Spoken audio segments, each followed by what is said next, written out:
Hello and a very warm welcome on behalf of NTI Audio. Thank you for joining us for today's presentation. The topic that we have prepared for today is sound level, its definition, the calculation, and how to handle this value in practice. Well, if we look at the table of contents of today's presentation, it seems pretty lean. However, the topic of sound level measurement is a pretty complex, pretty deep one. So you will see that we will cover this time today quite easily. We start with a definition of the sound pressure level. We will talk about adding sound levels, superposing sound levels. Then we have prepared a practical presentation. Then in the end, we will summarize the key points of our presentation before we come to the Q&A session where we will comment some of your questions and our answers. The overall duration of today's webinar will be in the range of about 30 minutes.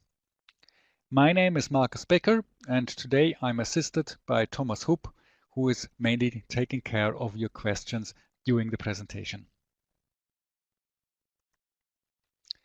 Well, let us first find out what stands sound level for. If we look at this schematic sketch, you see here a sound source, a loudspeaker that is creating a sound waves, and these sound waves hit the microphone, which is represented here by a membrane and the electrode, and these two elements together, typically prepolarized, form a capacitor.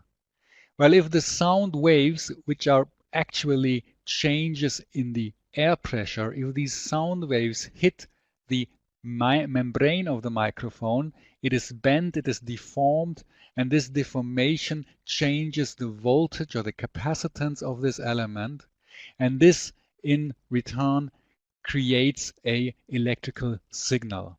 So this is the basic principle. What happens, the transformation from air pressure changes the sound waves into an electrical voltage. And this voltage can now be picked up by the test instrument and translated, calculated into the corresponding sound level. Well, at this point, we could conclude that a sound level is the same as the physical sound pressure or the changes of the sound pressure. However, this is not the case. Of course, there is a very tight connection between the physical sound pressure and the sound level, but it is not one-to-one the same. It's not identical. You will see that in a minute. The first key difference is when we talk about the physical sound pressure level, which is expressed in Pascal, the same unit that we use for determining the air pressure, the static air pressure. This is a linear unit, whereas the sound pressure level, SPL, is expressed in dB, decibel, which is a logarithmic unit. It is very important to avoid any ambiguity when we talk about sound level. Actually, we should use the word sound pressure level. That is the correct term. Also to differentiate to the physical sound pressure level, which is something different. As I said, tightly connected, but not the same. Now let us take a closer look on that. Here we have the formula for the sound pressure level. L, which stands for level, P for pressure, expressed in dB, is defined by this formula. And let us take a look, what are the elements? First of all, here we have this P with the tilde symbol, and the P stands for the RMS, which is the root mean square value of the sound pressure P. So this blue P, which you will find here as well, that is the physical sound pressure level. This is somehow the value that is created by the microphone. This is the changes of the air pressure, which are translated into a voltage. So we square this value, we average it by means of an integration, and that gives us this RMS value of the sound pressure. Second, we have the P0, which is the reference value. Has been defined 20 micropascal, which is more or less the hearing threshold of our human ear. So we put this measured sound pressure into relation to this reference value. This is also very important. A sound pressure level is always relative to our reference value. If, for instance, we have here a sound pressure level of or value of 20 micropascals, so the same as the reference value, then this bracket here gives 1 and the logarithm of 1 is 0. So 0 dB stands for a sound pressure level of 20 micropascal. And this explains also why it is even possible to have negative sound pressure levels in the case that this value would be smaller than the reference value. But this is, of course, very, very rare. But keep that in mind. I can also visualize that graphically. Here we have the physical sound pressure or the corresponding voltage coming from the microphone. So we square the signal, which means we rectify it. Then we calculate the average by means of integration. And then we calculate the logarithm, and that gives us the result. That gives us the measurement result, our sound pressure level. Of course, it is translated this result here into these digits, but this is a very simple calculation. So this is the basic procedure to get from the changes of the air pressure from the sound source to the actual logarithmic sound pressure level that we see on our test instrument. Now let us take a look what happens when we add several sound pressures. For instance, you have two loudspeakers standing close to each other, creating the same sound, so they have the same signal that they are generating. What happens here? Let's assume we have a sine wave on the first loudspeaker, and we have the same sine waves created by the second loudspeaker. And these sine waves have the same shape, they have the same frequency, and they have the same phase. So that means they are coherent. So we could also represent that by vectors. Here the blue vector for the blue curve, the orange for the orange one. So the superposition of these two curves, of the two loudspeakers standing close to each other, would be the violet curve. It's a direct geometric addition of these vectors. So we have a coherent signal, or actually two coherent signals, the blue and the orange curve. And now let's take a look how we calculate it mathematically. The sum of the two signals, I call them A and B, is calculated by adding the measured values here within. And because in my example the blue and the orange amplitudes have the same level, I can say, okay, I take just the measurement of the one signal and multiply it by 2. Now maybe you remember from your math lessons that the logarithm of a product is the sum of the logarithms. So we take out this 2, of course we have to square it, so 2 to the power of 2 is 4. The logarithm of 4 plus the logarithm of our measurement result is the same what stands in this bracket. Now the logarithm of 4 is 0.6 and multiplied by 10 gives us this result. So the overall sum of the two identical coherent signals is the level of 1 plus 6 dB. Or in other terms, if we double the sound pressure level, it increases by 6 dB. This is another example. We start with the same signal, but now the second signal of the other speaker has an inverse phase. The phase is shifted by 180 degrees. Same signal, same frequency, but inverse phase. And you see it already here on this vector display. These two signals would compensate each other. So if we have inversely phased signals, we won't hear anything. This is, by the way, also the reason why it is so important to properly polarize, to properly connect loudspeakers. If you have several loudspeakers that get the same signal, you have to take care that the polarization of these loudspeakers is identical, because otherwise they will compensate each other. And now we're coming to the third case, and that is the most frequent one. We have a music signal or noise, whatever, speech signal. And the second speaker has the same level, but the signal is different. So we do not have any more coherency here. These peaks that you can see here are not always in phase. I don't have always the same frequency like from the first signal. Now, if we display that geometrically, you could say that this second vector sometimes is looking in the same direction like the first one, sometimes opposite, sometimes anything in between, and the average could be represented by a vector that is 90° tilted towards the first one. Now, also coming back to our math lessons, the sum of these two vectors is this one here, and that is apparently the root of 2 longer than the length of a single vector. Now, this means we have here an incoherent signal, or 2 incoherent signals. And when we calculate the sum of these 2 signals, we apply the same formula, of course, but this time we have not 2 times as here. Here we have the root of 2 times the length of one signal, being our measured sound pressure. Now we do the same procedure as above. We pull that out. The root of 2 squared gives, of course, 2, and the logarithm of 2 is 0.3.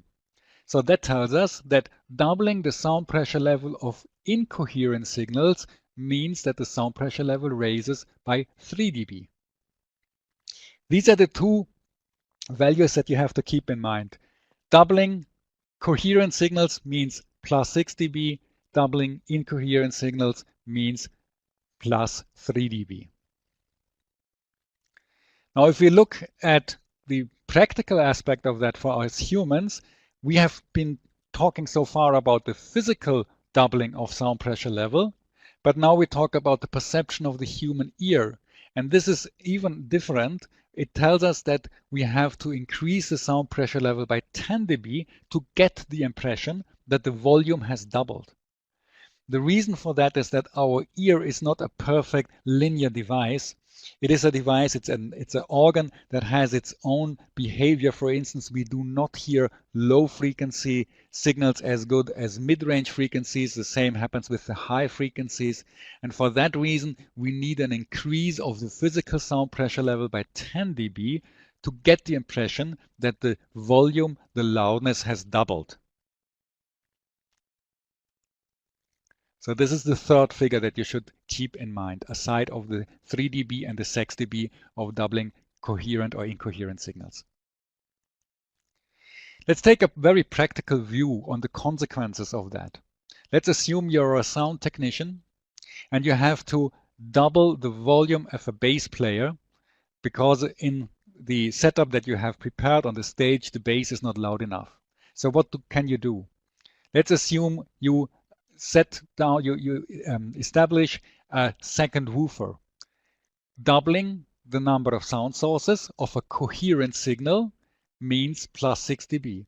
This is a coherent signal because both woofers get the same signal from the bass player, and the wavelength of these bass music, of the low frequency music, the wavelength is much higher than the distance between these two woofers. And if the distance is much smaller than the wavelength, you can talk about coherent signals. Suppose that, of course, the two woofers get the same signal. But keep in mind, 6 dB is not what we look for. We need more dB because we want to achieve a perceived doubling of the loudness. So if we add a third woofer, we get another 3 dB. Why only 3 dB? Because if we would double the number of 2 speakers, which means 4 speakers, then we would achieve another 6 dB. But we have only half of the existing numbers of the 2 that we add, just 1 speaker, so this gives us just 3 dB more.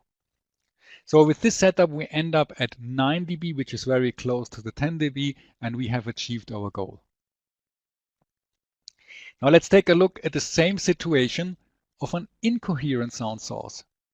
You have 2 choir singers, and you want that these choir singers, you know that they are not loud enough. You need more choir singers to get a higher volume. Again, you want to double the volume, the loudness of this choir. So what do you have to do? First, you double the number of choir singers, But because they are incoherent, singers will always create an incoherent sound. The pitch and the phase of the singing will never be the same, so there will always be incoherence. So doubling the number of choir singers gives us just 3 dB. So from 2 to 4. If we double 4 to 8, we achieve another 3 dB, which gives us a total of 6 dB. So we have to double this 8 singers again. We have to get to 16 singers, and then we have achieved another 3 dB. Then we have the 9 dB that we have been looking for to get an impression of doubled volume. So here you can see the huge difference between doubling the sound pressure of a coherent or incoherent signal. What are the required efforts? Let me give you another example. You have measured the spectrum of background noise, and you want to sum some bands in this spectrum. How do you do that? You have to apply this formula. Basically, it's the same formula as before.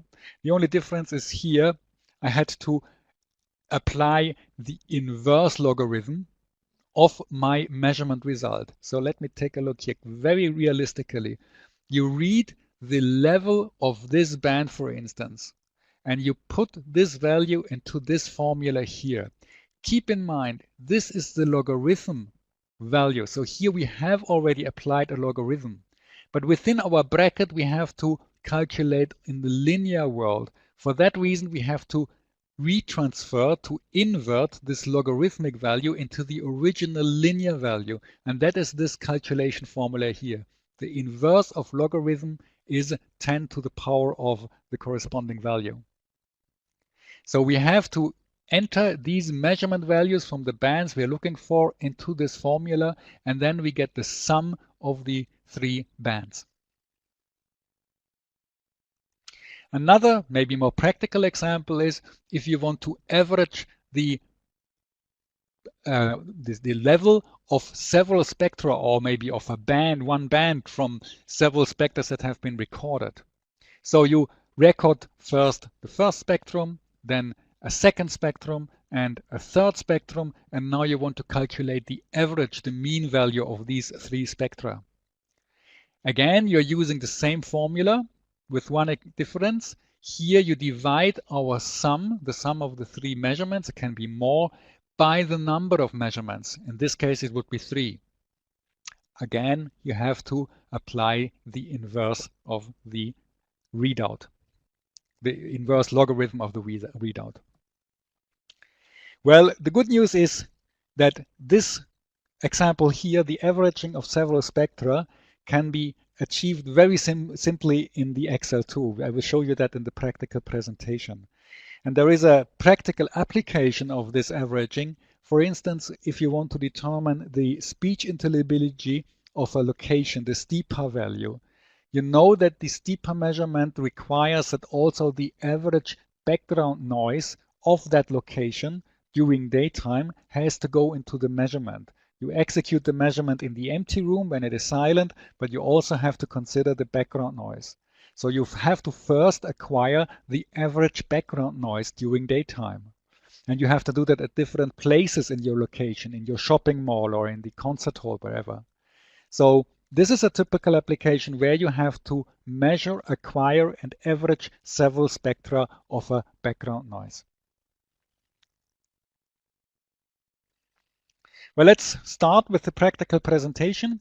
I have here on my desk 2 speakers and a microphone just in between, in the middle of them, connected to an XL2. And this XL2 is linked to my PC via a USB link. And by using the XL2 projector software, you can watch the content of the screen of my XL2 while I'm driving these 2 loudspeakers with an Emma Pro. So this is the screen content of my XL2. And the first thing I will do, I will replay a sine wave, a low frequency sine wave through my 2 speakers. And then I'm going to disconnect one of the 2 speakers. And you can watch what happens to the overall value that my test instrument is measuring when I disconnect one of the two speakers.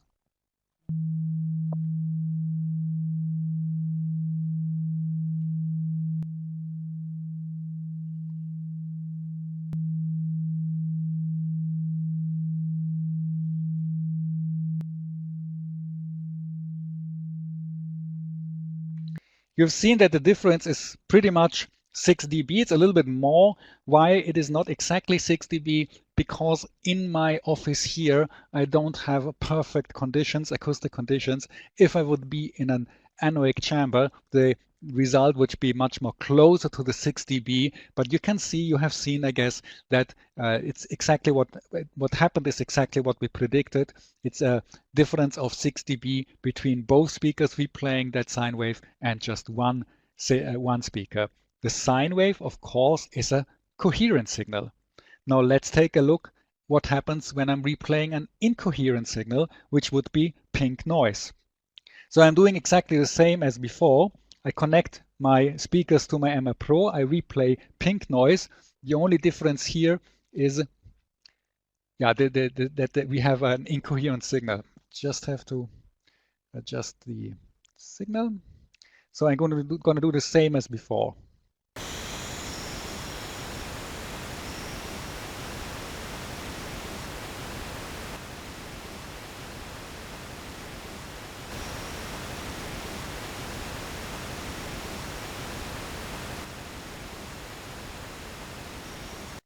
I guess you noticed the difference was 3 dB, again, exactly as predicted. In the next step, I would like to show you the other thing I already mentioned, the averaging of spectra. So now I'm going to replay 3 different signals. First, pink noise as before. Then in a second step, I'm going to replay a synthetic voice signal and the steeper test signal.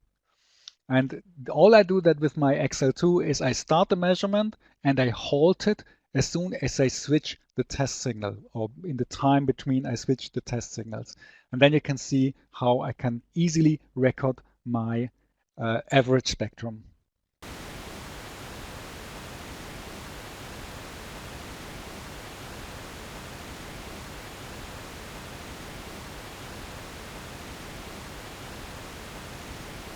That was the pink noise signal. I have been recording for 10 seconds. That is a general recommendation that when you measure pink noise, you should do that for about 10 seconds just to get a decently stable result. Now, next test signal I'm going to replay is the steeper signal.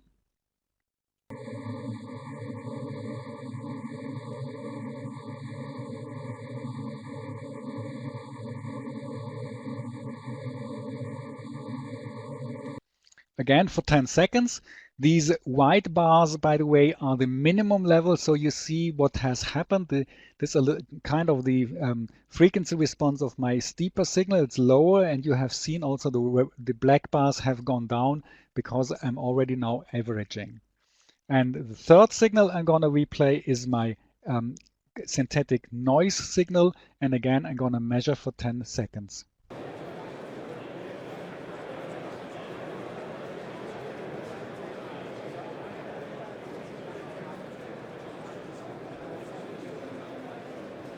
That was that measurement, and what you see now here on the screen is already the averaged spectrum of my 3 measurements. So I can now stop my measurement. I'm in the halt mode, but now I'm gonna stop it, and the system with the instrument will save this result in the SD card. Well, let us get back to our presentation. And just to verify whether my explanations have been clear enough, I would like to do a short test with you. I have here a schematic setup. I have a stage with a PA system. You are standing or sitting in front of that. And my question now is, what do you think? Is this sound coming from this PA system, is this coherent or is it incoherent? And I have prepared a small poll here, so I would like to ask you to drop your vote This is again completely anonymous, so please don't hesitate and just click what you think. Do we get coherent sound from that PA system, or is it incoherent? I'm going to wait a couple of seconds to give you the chance to think about and cast your vote.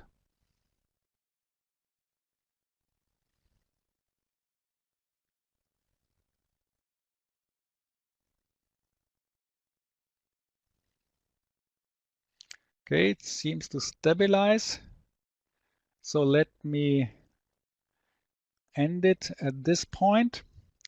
And of course, I'm going to show you the results. It is a tricky question, and actually all three answers have a certain correctness, but in the end, it's the third one. Partly, what does that mean? The point is this, that as I mentioned before, when we talk about low frequency signals, the sound that comes from the woofers, here we have a coherent signal. Why? Because the wavelength from this woofer to your head is the wavelength from the woofer is very long. So the distance from the woofer to your head is much less important. And actually, even if this woofer is standing a little bit outside of it, due to this very long wavelength, you have almost the same signal from both woofers, and that is coherency. Whereas if we talk about the mid-range or the high-range drivers, we have a different situation. I have here schematically shown these waves coming, for instance, from the tweeters. This is, of course, not absolutely correct. In reality, the wavelength is even smaller. But you can see on the first sight that here the phase relation between these two signals is changing, is different. It depends on the distance, and it's not in phase because the wavelength is much shorter. And for that reason, the sound coming from the tweeters or the mid-range drivers is incoherent. So it is actually a mixture, what you see here, what you get actually sound-wise. And just a very simple example, it's not very realistic, but if we would, let's say, put two more woofers in here, the effect would be much bigger than if we would put two more stacks of loudspeakers in here, because again, the woofers are coherent sound sources, which means 6 dB higher rather than the 3 dB. But keep in mind, if we talk about doubling tweeters, that has some other effects, but I wanted just to point out the difference of coherent and incoherent signals. So coming to the end and summarizing what I have presented to you, first of all, keep in mind sound pressure level. So what we measure with our test instrument is the logarithm of the effective sound pressure. Second, when you add sound levels or when you double the number of speakers, please consider, do we have incoherent or coherent signals, because there would be a difference. Either doubling means 3 dB of incoherent signals or 6 dB of coherent signals. And last but not least, keep also in mind that we humans need an increase of 10 dB to get the impression that the volume has doubled. Well, I'm at the end of my presentation. Before I come back to your questions, I would like to point out that down here you see the link where you will find our webinar recordings. It's quite easy to find when you navigate through our website. You will certainly hit the place where we have published all the webinar recordings that have been held so far. And secondly, if you have any further question that we could not answer today, please don't hesitate and contact any of our subsidiaries and partners. They will be happy to support you and to provide the corresponding answers. And I would be happy to meet you again in one of our future presentations. For today, thank you very much and goodbye.